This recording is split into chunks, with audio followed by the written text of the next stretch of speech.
मित्रांनो, सह्याद्री आयस मध्ये सर्वांचं स्वागत.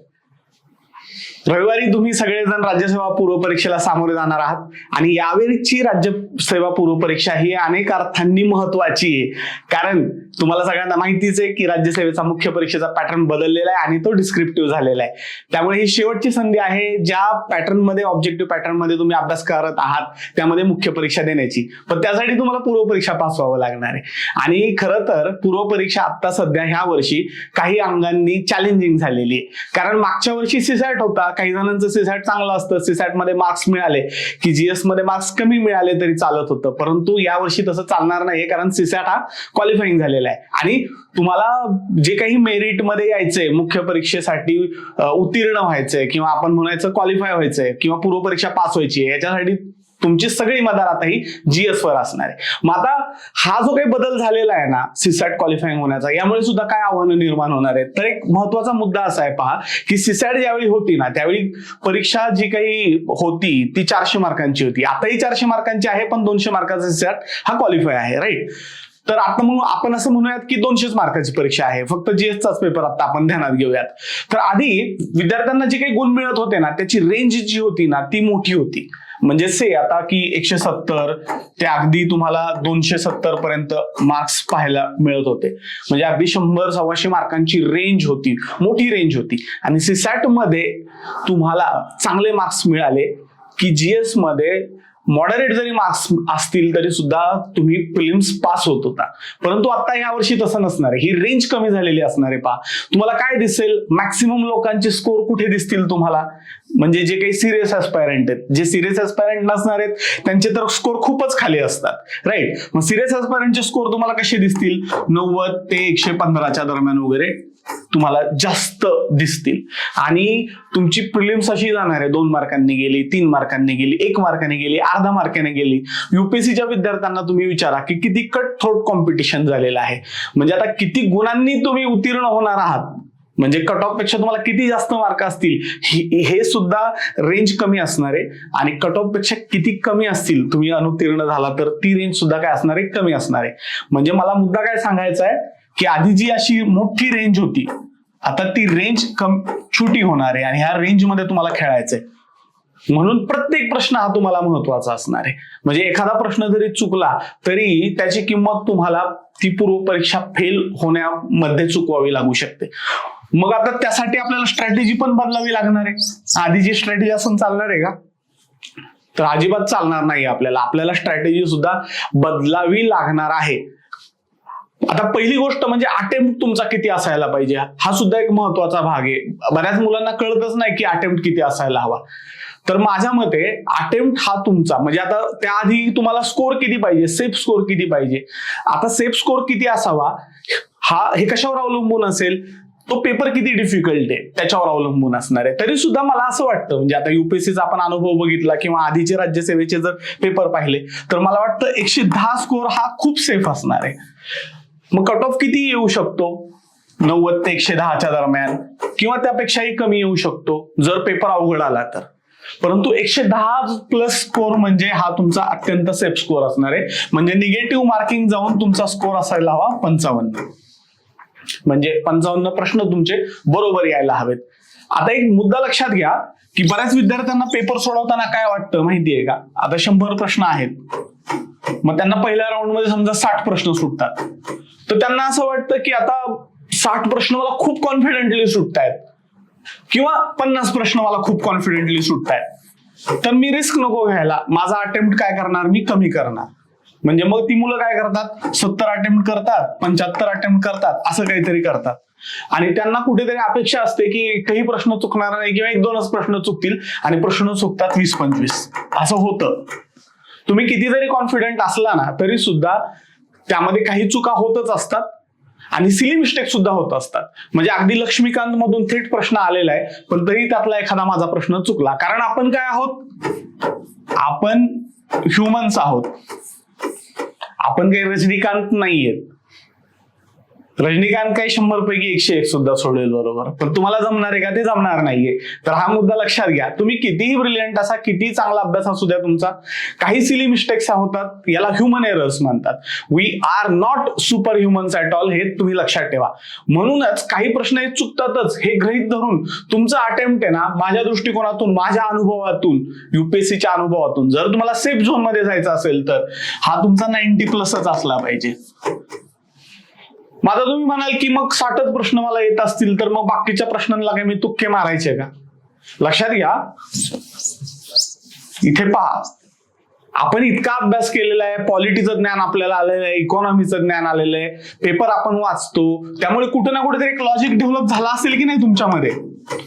हे लॉजिक डेव्हलप होत असतं. पहा, जर आता तुम्ही एखादा समोर प्रश्न मला दिसला, अमुक अमुक हा प्रश्न आहे, आणि मी तो पाहिला आणि मला असं वाटतंय की हा प्रश्न मी पाहिलेलाच नाही, वाचलेलाच नाहीये, आणि मग तुम्ही काय करता? सरळ तो प्रश्न सोडून देता, त्याच्यामध्ये काही लॉजिकच लावण्याचा प्रयत्न करत नाही किंवा एलिमिनेशन टेक्निक्स लावण्याचा प्रयत्न करत नाही.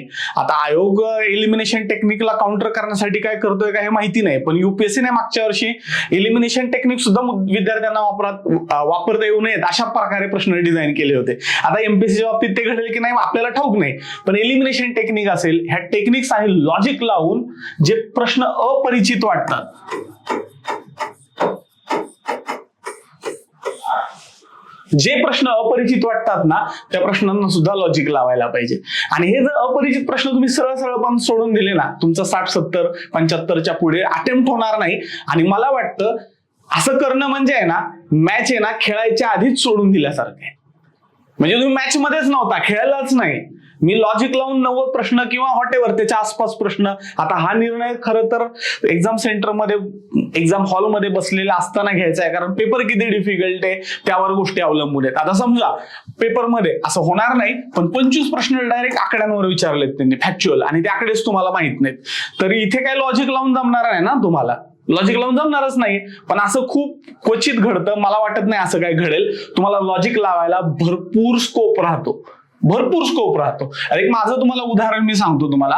2015ची की 14ची युपीएससीची पूर्वपरीक्षा होती आणि मी कंटाळलेलो होतो परीक्षेला. मी पूर्वपरीक्षेच्या आधी अभ्यासच नव्हता केला. मग त्यावेळी काय झालं, सगळा पेपर जो आहे ना तो करंटवर आला होता. मी करंट वाचलंच नव्हतं, पण करंटला पण मी लॉजिक लावलं. काय असू शकतं, लॉजिक लावलं आणि प्रश्न मी सोडवले. तिथं मी लॉजिक लावलं नसतं तर त्या वर्षीची प्रिलिम मी फेल झालो असतो. त्या वर्षी मी इंटरव्ह्यूला पण होतो, त्या वर्षी माझं फायनल सिलेक्शन झालेलं नव्हतं. पण मुद्दा लक्षात घ्या की लॉजिक जर लावलं नसतं तर त्या वर्षीची प्रिलिम्स मी फेल झालो असतो. म्हणून हे लॉजिक लावणं अनेक क्वेश्चन्सला तुम्हाला अनिवार्य आहे. दुसरी एक गोष्ट महत्वाची काय आहे की परीक्षेला तुमच्यावर हावी होऊ देऊ नका. म्हणजे ही परीक्षा आहे, ह्या परीक्षेला तुमच्या डोक्यावर बसू देऊ नका. तुम्ही परीक्षेच्या डोक्यावर बसा. म्हणजे तुम्ही आधीच जर प्रश्न असं, आता शेवटची परीक्षा, आता माझं काय होणार, डिस्क्रिप्टिव्ह मध्ये काय होणार, असं जर तुम्ही मेंटॅलिटी जर डोक्यामध्ये ठेवली आणि जर परीक्षेचं एक बर्डन घेतलं तर मित्रांनो काय होतं माहितीये का, तुमचा कॉमन सेन्स नाही चालत. आणि कॉमन सेन्स नाही ना चालला, काय होतं, तुम्ही सिली मिस्टेक्स करता आणि तुम्हाला लॉजिक लावायचे प्रश्न सुटत नाहीत. लॉजिक लावायचे प्रश्न तुम्हाला कधी सुटणार नाहीत. म्हणून माझं तुम्हाला सांगणं आहे की परीक्षेला तुमच्यावर हावी होऊ देऊ नका. तुमचा कॉमन सेन्स त्या परीक्षेमध्ये जगला पाहिजे आणि त्या कॉमन सेन्सच्या आधारे लॉजिक लावून तुम्हाला प्रश्न सोडवता आले पाहिजेत. तरच तुमची प्रश्नांची संख्या ही 90+ जाईल.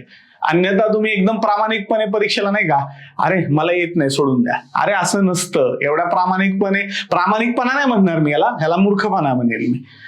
ओके, आता हा तर एक भाग झालाच. आणखीन एक गोष्ट महत्वाची सांगतो तुम्हाला की प्रश्न जे आहेत, वेगवेगळे टॉपिक जे आहेत, त्यांच्याबद्दल आपला अप्रोच काय असायला हवा आणि पूर्व परीक्षेमध्ये कुठल्या गोष्टी ह्या तुमच्याकडनं होणं आवश्यकच आहे, तरच तुमची प्रिलिम्स निघू शकते. आता लक्षात घ्या की टॉपिक जे आहेत ना आपल्याला, सब्जेक्ट्स, मी हे 2 प्रकारांमध्ये डिवाइड करतो. एक म्हणजे प्रिडिक्टेबल, म्हणजे प्रश्न कुठून येतात, कशा पद्धतीने येतात हे थोडं आपल्याला प्रिडिक्ट करता येतं. आणि दुसरे आहेत अनप्रिडिक्टेबल. आता राज्यसेवेचा जर पेपर पाहिला, आता युपीएससीचा अप्रोच थोडा वेगळा आहे, प्रिलिम्सचा राज्यसेवेचा थोडा वेगळा आहे. राज्यसेवेचा जर आपण पेपर पाहिला तर अनप्रेडिक्टेबल कुठले टॉपिक आहेत की जिथं तुमची अॅक्युरेसी लेवल तितकी नसते. म्हणजे 6 प्रश्न आलेले असतील तर त्यातले काही 6च्या 6 जमत नाहीत, तुम्हाला 3 एकच जमतात आणि त्या 3 मधला पण एखादा चुकतो. असे कुठले टॉपिक आहेत, जसं एन्शियंट मेडिवल आहे पहा, याच्यामध्ये बऱ्याचदा प्रश्न बाउन्सर असतात. अगदी हिस्ट्री ऑप्शनल युपीएससी ला केलेल्या विद्यार्थ्यांना सुद्धा हे प्रश्न जमत नाहीत. त्यामुळे या ठिकाणी तुमचा जो काही म्हणजे इनपुट आउटपुट रेशो असणार आहे तो काही तितकासा सकारात्मक नसणार आहे. मग हे जे काही अनप्रेडिक्टेबल टॉपिक आहेत ना, तुमचा परफॉर्मन्स कसा पाहिजे, फेअर परफॉर्मन्स पाहिजे. म्हणजे मला समजा 6 प्रश्न एन्शियंट मेडिवलवर आले आणि त्यातले मला 2च जमतायत, तर तुम्ही कॉन्फिडंट असायला पाहिजेत की परीक्षा हॉलमधल्या सगळ्यांना 2च जमत असणार आहेत, कारण त्यांच्या इतका अभ्यास मी केलेला आहे. म्हणजे थोडक्यात या टॉपिक्स मध्ये आपल्याला किती परफॉर्म करायचंय, इतर परीक्षेला बसलेले माझे प्रतिस्पर्धी आहेत किमान त्यांच्या पातळीपर्यंत तरी पोहोचलो पाहिजे मी, इतकं तुम्हाला इथे परफॉर्म करायचं आहे. असाच टॉपिक म्हणजे जीकेचे काही प्रश्न असतात बघ, काही कुठूनही उचलून आणतो आयोग, त्याचा काही थांगपत्ताच लागत नाही. आणि अगदी प्रिपरेशन करताना पण अशा पद्धतीच्या प्रश्नांच्या मागे आपण पळू शकत नाही. एन्शियंट मेडिवल तुम्ही वाचणार किती, काही वेळेस समजा जर आले तर येऊन पण जातात प्रश्न आणि काही प्रश्न तुम्हाला जमत पण नाहीत. आणि परीक्षेच्या दरम्यान ह्याचं बर्डन पण घ्यायचं नाही, कारण काही प्रश्न असे असतात, लक्षात घ्या, हे कुणालाच जमत नसतात. मग कुणालाच जमत नसणार तर त्याचे मार्क कुणाला मिळणार आहेत का, नाही. मग स्पर्धा ठरवणार आहेत का असे प्रश्न, तर स्पर्धा ठरवणार नाहीये. त्यामुळे परीक्षेत हे होतं बरं का की 2-4 सलग प्रश्न एन्शियंट मेडिवलचे आले आणि मला जमलेच नाही. अरे पण त्याचा अर्थ काय आहे की मग पेपर अवघड आलेला आहे, तो ते प्रश्न कुणालाच जमणार नाहीयेत. म्हणजे थोडक्यात 4 प्रश्न तसे असतील ना तर आपली परीक्षा 96 प्रश्नांची होऊन जाते, कारण ते प्रश्नच कुणाला जमत नसतात. त्यामुळे अशा प्रश्नांचं बर्डन घ्यायचं नाही. लॉजिक लावून एखादा अर्धा प्रश्न सोडवता आला त्यातला तर तुम्ही सोडवा. तर असे अनप्रेडिक्टेबल काही टॉपिक्स आहेत ना, याच्यामध्ये तुमचा कसा असला पाहिजे, फेअर परफॉर्मन्स असला पाहिजे. आता सायन्स जे आहे, जनरल सायन्स मध्ये पण काही प्रश्न हे आयोग अवघड विचारतो. उदाहरणार्थ बायोलॉजीचे, जसं मागच्या वर्षी त्यांनी हिस्टोन्सवर एक प्रश्न विचारला होता आणि हिस्टोन्सची रासायनिक संरचना कशी असते यावर एक स्टेटमेंट होतं. हा प्रश्न येणं तुम्हाला अपेक्षित नाही, हा कुणालाच जमलेला नसणारे प्रश्न. हे अनप्रेडिक्टेबल प्रश्न असतात, यांचं बर्डन तुम्ही एक्झाम हॉलच्या दरम्यान तुम्ही अजिबात घेऊ नका, नाहीतर तुमचे सोपे प्रश्न चुकतील. हा एक भाग झाला. आता प्रिडिक्टेबल टॉपिक बाकी सगळे आहेत, म्हणजे जसं मॉडर्न इंडिया असेल, म्हणजे आधुनिक भारताचा इतिहास असेल, याच्यावरचे प्रश्न बऱ्यापैकी सोपे असतात, किंवा पर्यावरणाचे सोपे प्रश्न असतात, 8 ते 10 प्रश्न असतात. जॉग्राफीचे, भूगोलाचे पण सोपे प्रश्न असतात, किंवा इकॉनॉमिक्स, म्हणजे आपण जे वाचतो ना यातलेच बरेचसे प्रश्न आलेले असतात. इकॉनॉमिक्स आणि पॉलिटिक्स मध्ये काही कन्सेप्च्युअल प्रश्न येऊ शकतात, तिथे तुम्ही जरा विचार करणं गरजेचं आहे आणि ते प्रश्न चुकून न देण्याची आपण काळजी घेतली पाहिजे. तर हे प्रेडिक्टेबल जे टॉपिक आहेत ना, ह्याच्यामध्ये तुमची अॅक्युरसी खूप चांगली राहिली पाहिजे. म्हणजे आता समजा लक्ष्मीकांत मी वाचलंय आणि लक्ष्मीकांत मधून प्रश्न आलेले आहेत पॉलिटीचे आणि ते माझे चुकले, 1-2 चुकले, तर ह्याची जबरी किंमत तुम्हाला मोजावी लागते. पहा, 2 प्रश्न म्हणजे 4 मार्क झाले बघा. 4 मार्क आणि निगेटिव्हचे काय वजा होतील ते, तर ह्याची जबरी किंमत तुम्हाला मोजावी लागते. जे तुम्ही वाचलंय, ज्याच्यातून तुम्हाला थेट प्रश्न आलेत, किंवा आता माझं पर्यावरणाचं पुस्तक आहे ते तुम्ही अनेकदा वाचलं असेल, त्यातून थेट आलेले प्रश्न जे आहेत ते जर तुमचे चुकले तर मला वाटतं की तुम्हाला कोणीही वाचू शकणार नाही. मग आता इथं चुकतात का माहितीये का प्रश्न, आपण जे वाचलेलं आहे ना तरी सुद्धा प्रश्न का चुकतात, म्हणजे ज्याला आपण काय म्हणतो सिली मिस्टेक्स. काही प्रमाणात सिली मिस्टेक्स होणारच आहेत, पण त्या कमी कशा करता येतील आपल्याला, तर एकच आहे की परीक्षेला मी तुम्हाला सांगितलं ना, एक्झामला तुमच्या डोक्यावर बसू देऊ नका. तुम्ही एक्झामच्या डोक्यावर बसा, एक्झामला तुमच्या डोक्यावर बसू देऊ नका. तुम्ही कुठे ना कुठेतरी बर्डन जे घेतलेलं असतं ना, बऱ्याचदा काय होतं, प्रश्न सोपा आलेला असतो, सोपा प्रश्न असतो, पण उगीच कुठेतरी बाबा राज्यसेवेचा प्रश्न आहे, मी खूप मोठ्या महत्वाच्या परीक्षेत बसलोय, हे कुठेतरी तुमच्या डोक्यात घुसलेलं असतं आणि तुम्ही त्या सोप्या प्रश्नामध्ये काहीतरी एक्स्ट्रा ऑर्डिनरी शोधण्याचा प्रयत्न करता. बऱ्याचदा असं होतं, एखादा सोपा प्रश्न असतो आणि त्याचं एका सेकंदात तुम्हाला उत्तर आठवतं किंवा क्लिक होतं तुम्हाला लगेच. म्हणजे आता उदाहरणार्थ, आता एक समजा असं म्हणूयात आपण, गार्डियन ऑफ कॉन्स्टिट्यूशन कोण आहे? लक्ष्मीकांत मध्ये तर तुम्हाला जसं तसं वाक्य सापडेल, हा युपीएससीने विचारलेला प्रश्न आहे, तर तुमच्या लगेचच डोक्यात येतं की हा guardian of constitution supreme court आहे. पण तुम्ही लगेचच स्वतःवर कॉन्फिडन्स नसतो, लगेचच तुम्ही विचार करता, अरे मला इतक्या लगेच कसं काय जमलं, मग वरती प्रेसिडेंट दिलेला असतो. मग तुम्ही बरेच विचार करता, अरे प्रेसिडेंट असेल का गार्डियन ऑफ कॉन्स्टिट्यूशन? हे सुद्धा घडतं पहा तुमच्या बाबत.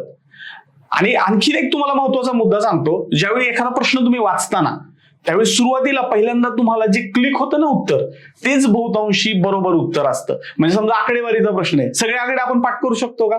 करू शकत नाही आपण. तारखा आल्यात, सनावळ्या आल्यात, तारीख आली समजा एखाद्या स्कीमची, इतक्या तारखा आपण वाचलेल्या असतात. समाज सुधारकांच्या तारखा, इतिहासातल्या तारखा, सगळ्या स्कीम्स कधी आल्या त्याच्या तारखा लक्षात राहतील का आपल्या? राहणार नाहीयेत लक्षात. ह्युमनली ते पॉसिबल नाही. एखादा असतो कॅन्डिडेट ज्याच्या तारखा आकडे लक्षात राहतात, पण सर्वसामान्य आपल्यासारख्या सर्वसामान्य माणसांच्या त्या काही लक्षात राहणार नाहीयेत. मग त्यावेळी प्रश्न वाचला ना की त्या 4 ऑप्शन पहिल्या जी पहिल्यांदा तारीख आपल्याला क्लिक होते ना, तीच बहुतांश तारीख बरोबर असते. त्याचं कारण असं आहे की ह्या तारखा वाचलेल्या असतात ना, ह्या कुठेतरी आपल्या लॉंग टर्म मेमरीमध्ये साठवलेल्या असतात. आणि समोर आपली ती एक मेमरी असते, पिक्टोरियल मेमरी असते. बरोबर ते समोर आलं की आपल्याला रिकॉग्नाइज होतं, रिकॉल नाही होत आपल्याला. समजा तुम्ही जर आता एखादी स्कीम आहे ती कधी अंमलात आली होती याची तारीख आठवायचा प्रयत्न केला ना, तर तुम्हाला ती जमणार नाही. ह्याला रिकॉल म्हणतो आपण, आठवणं म्हणतो.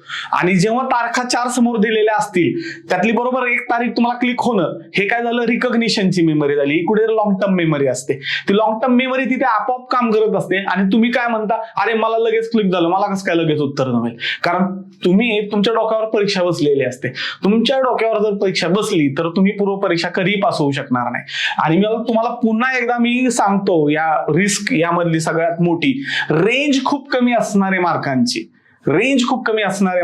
म्हणजे पहा, समजा ह्या वर्षी हा कट ऑफ लागणार आहे बरोबर, आणि रेंज बघा ही अशी असणार आहे एवढी. पूर्वी समजा हा कट ऑफ आहे समजा हा, तर ही रेंज म्हणजे हे फेल होणार आहे आणि हे पास होणार आहे. ओके, आणि हा समजा कट ऑफची लाईन आहे. आता ही पूर्वी ही एवढी छोटी रेंज होती, आपण ही ब्लॅक कलरने दाखवतो, ही रेंज होती. सॉरी, आता ही रेंज आहे, नॅरो रेंज आहे. आधी मार्कांची रेंज कशी होती? जास्त होती. आता खूप कमी रेंज आहे, त्याच्यामुळे एक प्रश्न महत्वाचा आहे.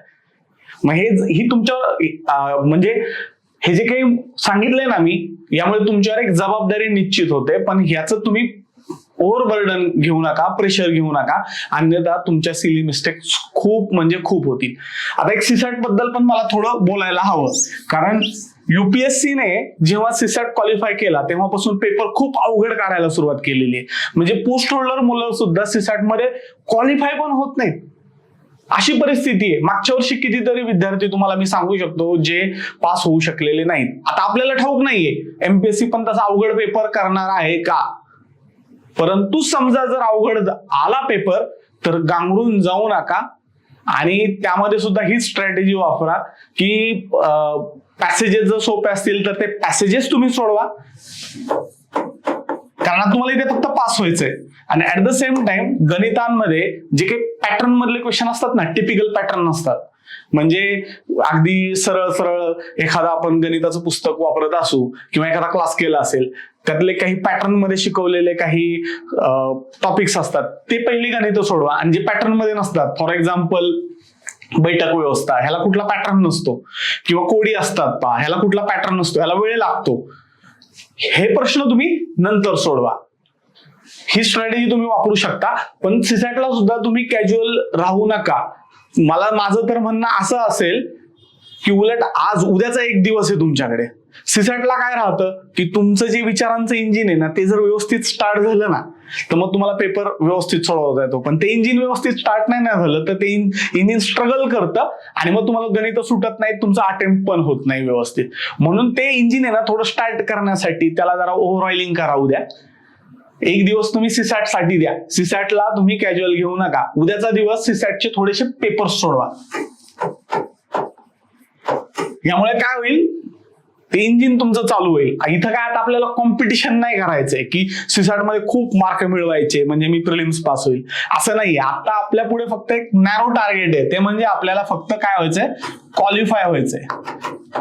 मग याच्यासाठी तुमचं इंजिन जे आहे ना, माइंडचं, विचार करण्याचं, कॉम्प्रिहेन्शन म्हणजे काय, निष्कर्ष काढणं असतं पहा.